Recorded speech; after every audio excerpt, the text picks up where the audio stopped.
اس کے لیے جنت واجب کر دے۔ یا اللہ اس نے بہت قیمتی کام کیا ہے، بہت ہی اہم کام کیا ہے، بہت زیادہ اس کے لیے دعا دیا ہوں۔ میرے بھائیوں، یہ ذہنیت بنانے کی ضرورت ہے آپ کو، اور اسلام کی خوبصورتی کو آپ دوسروں تک پہنچائیں گے اپنے اخلاق کے ذریعے، تب یہ سب سے بڑی تبلیغ ہوگی، سب سے بڑی دعوت تبھی کہلائے گی، اور تب یہ اسلام پھیلتا چلا جائے گا۔ نہیں تو آپ دیکھیں، اپنی زندگی کا مطالعہ کریں، اپنی زندگی کا۔ آپ دولت ہیں، مند ہیں، آپ علم والے ہیں، آپ اولاد والے ہیں، آپ بہو بیٹی والے ہیں، آپ بڑے خوشحال ہیں، کیا آپ خوش ہیں اپنی خوشحالی سے، اپنے روزگار سے، اپنی دولت سے، اپنے ارب کی کمائی سے؟ کیا ان چیزوں سے خوش ہیں؟ کہیں بھی اتنا نہیں، کیونکہ آپ احتساب، اتنا بڑا جلسہ ہو رہا ہے اور برسوں کے بعد ہوتا ہے، تو اس میں اپنے آپ کا احتساب کرنا چاہیے، سمیکشا کرنا چاہیے کہ ہم کہاں کھڑے ہیں، دنیا کہاں سے کہاں جا رہی ہے۔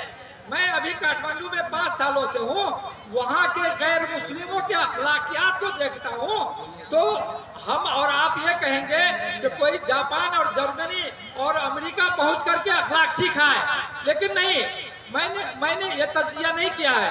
میں سمجھتا یہ ہوں کہ وہ لوگ، اس کی نسل 200 سال پہلے سے سدھری ہوئی ہے، ابھی کی کوئی اس کی علامت نہیں ہے، 200 سال پہلے سے سدھری ہوئی ہے۔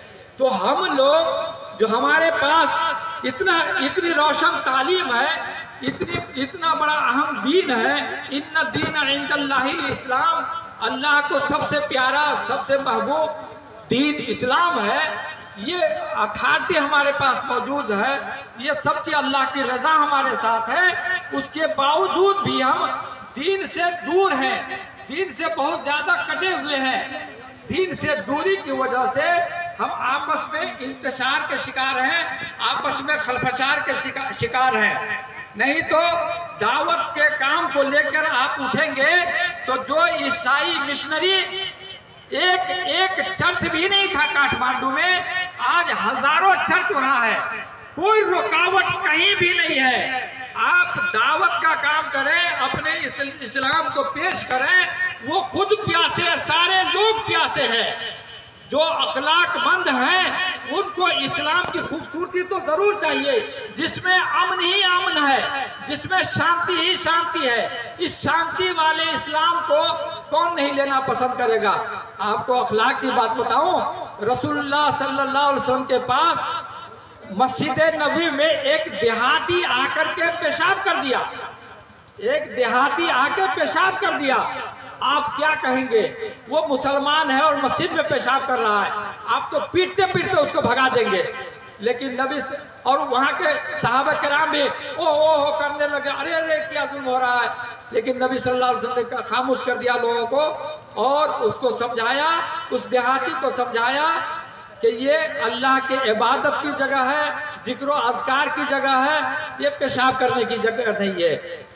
تو کتنے خوش اسلوبی سے نبی صلی اللہ علیہ وسلم نے سمجھا دیا۔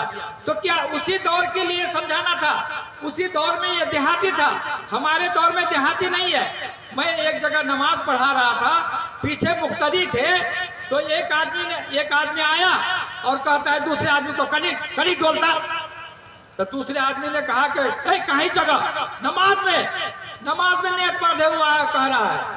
تو تیسرا سیکریٹری صاحب تھا، اس گاؤں کا سیکریٹری صاحب تھا، وہ کہتا ہے اسی نمازی کی حالت میں کہتا ہے تیرے نماز میں نہیں پہنچی ہے، نماز میں نہیں پہنچی، وہ بھی بچ کے دکھا دیا۔ تو اور رسول اللہ صلی اللہ علیہ وسلم کے دور میں بھی یہ واقعہ ہوا، معاویہ بن حکم سلمی رضی اللہ عنہ سے روایت ہے کہ میں نماز پڑھ رہا تھا تو ایک آدمی کو چھینک آ گئی، کسی مسلمان کو چھینک آ گئی جماعت میں، تو میں نے یرحمک اللہ کہہ دیا،